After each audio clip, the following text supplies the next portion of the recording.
माता जी हम बजायो, सरादी बजायो तो जोरदार ताली बजाओ।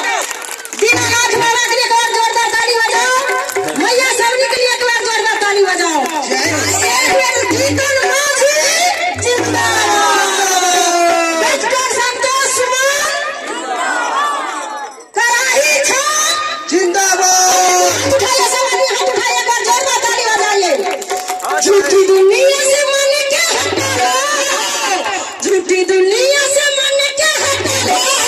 एक बार जीतन चाचा पे लगा दो, नसीब सबके जाग जाएगा, नसीब सबके जाग जाएगा, नसीब सबके जाग जाएगा, नसीब सबके जाग जाएगा। मिलता है प्यार संतोष भैया से, मिलता है प्यार संतोष भैया से, मिलता है प्यार यही भैया से, मिलता है प्यार संतोष भैया से, मिलता है प्यार यही भैया से।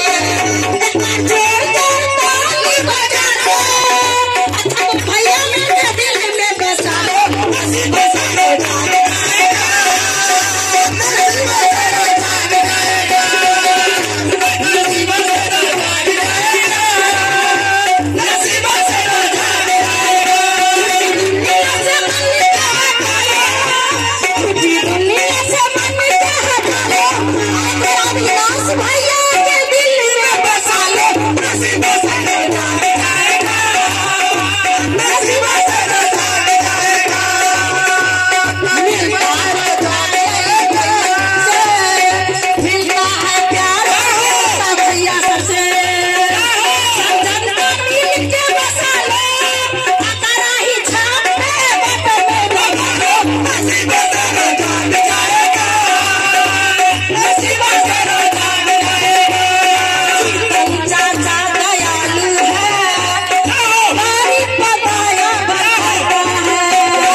जीतन चाचा दयालु है, गरीब पे दया बरसाता है।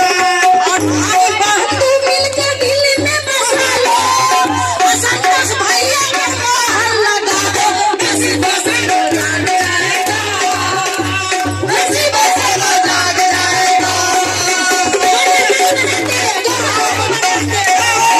हमको जाग जाएगा, नसीब सबके जाग जाएगा, मेरा हमको जाग जाएगा, नसीब सबके जाग जाएगा।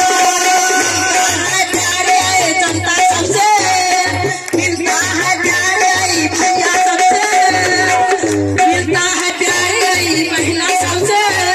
अकबर जीतन माझी के मन में बसा लो, कराही छाप पे बटन में दबा दो, नसीब सबके जाग जाएगा, नसीब सबके जाग जाएगा।